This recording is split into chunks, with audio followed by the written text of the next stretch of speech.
Hi guys, so this is part two. What I was talking about in the last video. I'm just getting to the bit there with the two guys that I met. I was involved with.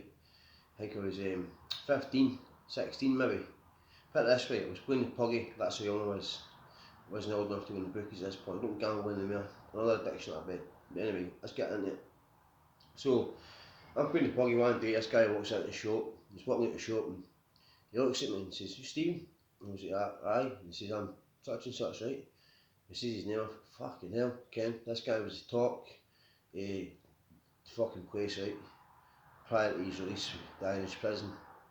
So he says to me, "Ken, I heard you make a wee bit." I was like, "Fucking hell, I thought, Ken, this was like, what? This is the real deal. This guy, one of the biggest players in their postcode, Ken, throughout the West Slovakian, blah blah blah." So cut all story short, he asked me up to his bit. So I go up and he says, "Do you take cocaine yourself?" He says, "Aye." He says, "You didn't have any supply." Even though he was smoking an ounce of crack a day and snorting all the cocaine. So he's put me a line out. He's given me a line, right? And I'll never get out of this. So he's taking the line of coke. This is before the Glasgow guy, right? About the senior and junior. So he's given me a line. He says, "You've just snorted cocaine for 1995 or 1996. And this is in like, not even mid 2000 shit. This is maybe 2003, 2004. So I'm like, "Bro, I know you've done a lot of jail time, you read that a Friday, it's like 2000 such and such." And then he broke it down, explained to me, he says, "No, when he was out in bail, he was done down Ireland, he was dealing with IRA, he stashed out this coke, right? And by fuck, like it was, you could tell it was shit for the 90s, right? Looking back to how cocaine it probably is these days and the purity of shit, blah blah blah. I'm going to go into purity in this story with the other Glasgow guy, right? Because he had the highest purity smuggling into Scotland at one point, or even UK, I don't know if it was UK or Scotland. No, Scotland it is. So he's telling me about dealing with IRA and I'd heard all these stories, right? And you knew the guy was the full of shite. Ken had the fucking paperwork to prove he was, Ken, everything, right? So I get in with him, and this guy's been away from prison, in prison, so away from Scotland for nearly a decade. He comes back, and overnight, he's got all his contacts back, all his customers back.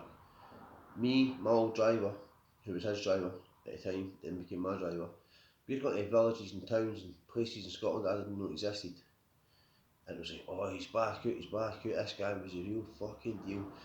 He taken me to places with champagne, supernova all night. But fucking, he was getting fucking escorts and getting the Harvey. He was just living the dream, this guy, right? And I nearly got up to him. But then the paranoia got the better of him. He got busted 12 odd times in the 1 year. If he got caught with as much as a joint of dope, his recall was crazy. So the paranoia got the better of him. One day, he says to me and all drivers, the old driver, "Come on down the Beacon Bar, went down, taking his phone apart." Me and the driver looked at each other, "What the fuck's he doing?" He's taking the battery out, the SIM out, went to the bridge and fucked it, came back at the car. He's like, "I'm done with this game, man, I'm done." The paranoia got the better of him. Soon died, soon after he went on heroin, he was injecting and then died. Moving on, this is an interesting one. It's quite tragic at the same time. It just goes to show you, no all criminals and gangsters are bad people, right? A lot of them still got their morals. Like this, I'm about to explain now. This guy offered all this gear what I explained in the last video, right? I never taken it, two at my league, blah blah blah. And I was trying to make a quick one here because I'm getting picked up to go for a steak. So fuck, where was it there? So I had to talk about a steak. Aye, so I met this guy in this house, so a couple of days later, he's phoned me up, "He was interested?" I says, "No." I says, "Thanks for the offer, blah blah blah." I says, "But I can pick you on to somebody else just out of Stockton." I says, "He used to be a big player." I got him involved with the South London guys before times went tits up, with him and the South Londoners, and he ended up getting gear off him, they fucked him out. The guy saying, "Oh, here, Jay," put a gun to his head. The guy says, "Son, so fucking funny." Ken, the guy's like, "Oh, you're too funny, I could never shoot you in all near," talking about my pal, because he was a comedian, right? Cut on story short, what I'm going to tell you is, I didn't care how big this guy was, I just thought, Ken, just a big drug dealer, right? I'm a young boy, remember, I'm only maybe 18 at this point, 19 at the very, very oldest, 19 at the very, very oldest. So, a few months goes by, I go to my pal's house, he's having a party.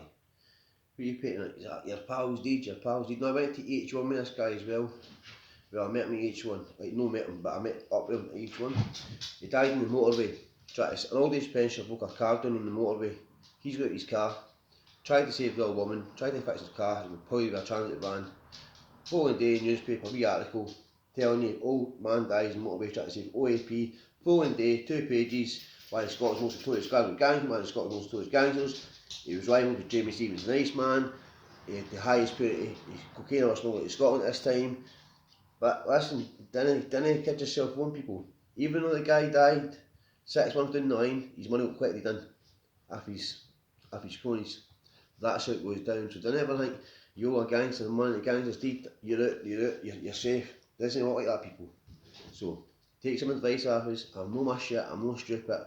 I just want to try and learn folk. Even folks deed, they can still quit their debt in. Anyway, I'm off for a sake. Have a nice day, have a nice Saturday. Bless you all. Big love, respect.